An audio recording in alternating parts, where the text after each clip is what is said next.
ranked the best state in the ease of doing business by Nigeria's leading financial publication, Business Day. We are also the transportation hub of northern Nigeria. There are investment opportunities in all key sectors from agriculture, tourism, mining, transport, logistics, manufacturing, everything waiting for you.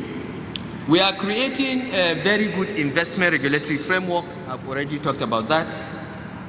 We have KADIPA, we have an investment policy, we have a very clear roadmap for investments.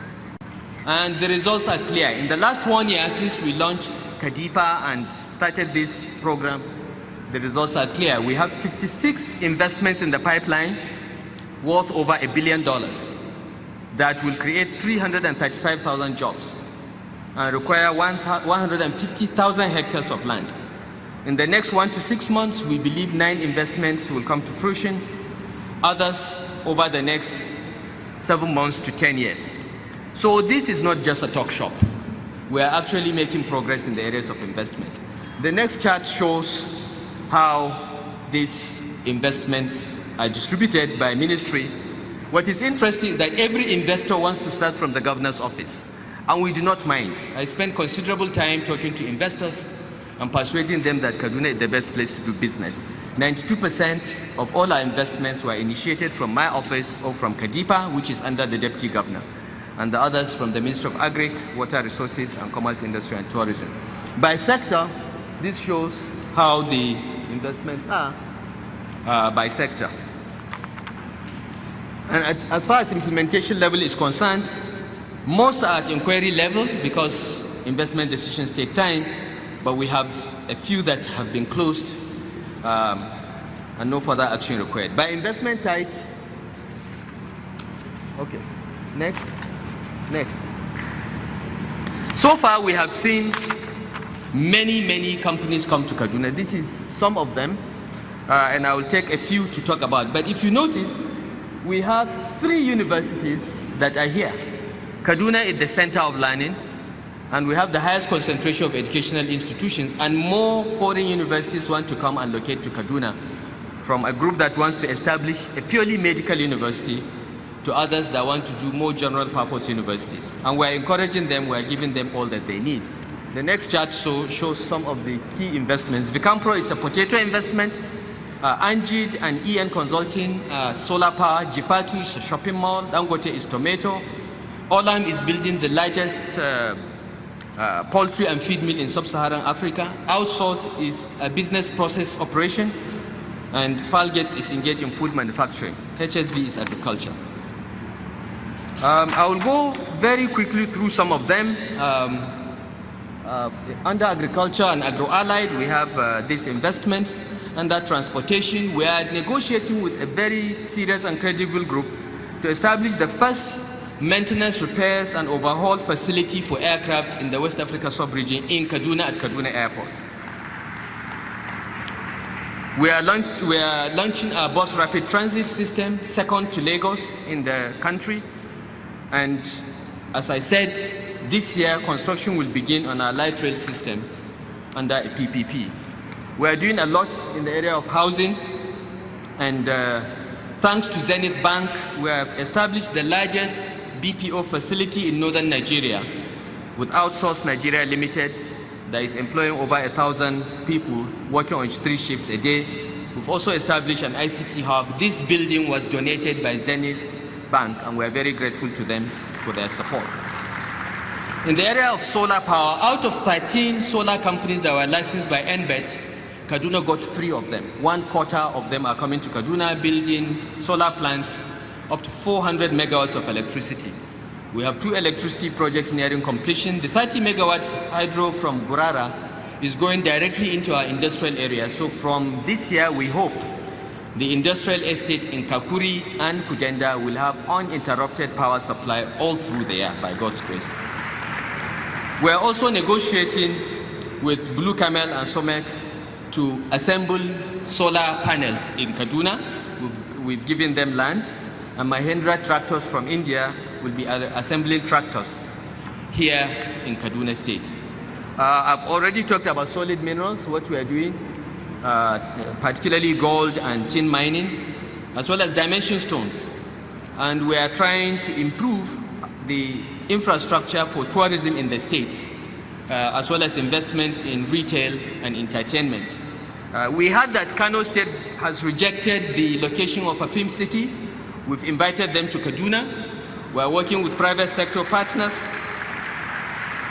We are working with private sector partners to locate a media city here in Kaduna. We'll make the movies for Kano people to buy and watch.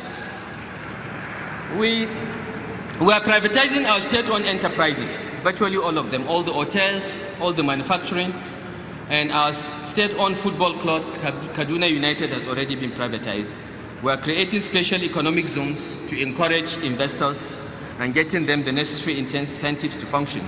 We are also doing PPP for key infrastructure like the Ring Road, as well as trailer parks at Tafa and Mararaban Jos. By God's grace, within the next 1 year, you will not have trailers obstructing you at Tafa and Mararaban Jos, because we'll get them to lead. In the area of human capital, we are working to develop the skills of our people. We are working with the Ministry of Industry, Trade and Investment to do a special program for women in investment entrepreneurship in Kaduna. Kaduna will be the first pilot. And we also have other programs, CAD STEP for graduates, CADAT for those without education but wanting to acquire skills.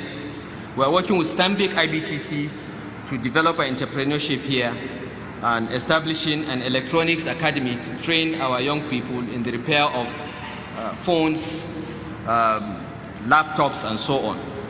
We are renovating our business apprenticeship centers, again, to give more skills. And here I want to acknowledge the support, very strong support we've received from the DFID MAFITA program. We are very grateful to Her Majesty's government for the support.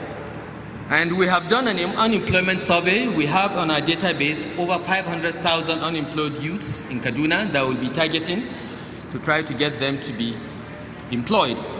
And a Kaduna Entrepreneurship Network has already been established, and we have a job center to help citizens of Kaduna State get jobs. Last year, we formed the Ease of Doing Business Committee, headed by the Deputy Governor, that has done process mapping to make doing business with the Kaduna State government easy, make licensing easy. We are grateful for the support we've got from DFID and the European Union in the process mapping work. But I'm happy to say that the Ease of Doing Business report was approved by the Executive Council, and the results are beginning to show. Africa Finance Corporation recently ranked Kaduna as the fastest growing state in Nigeria, and we appreciate that. So let me conclude, ladies and gentlemen, and I apologize if I took more than 30 minutes allotted to me, with some announcements. The first is our Kaduna Infrastructure Master Plan. Is Kaduna 2018 to 2050, not 2015, that's a typo.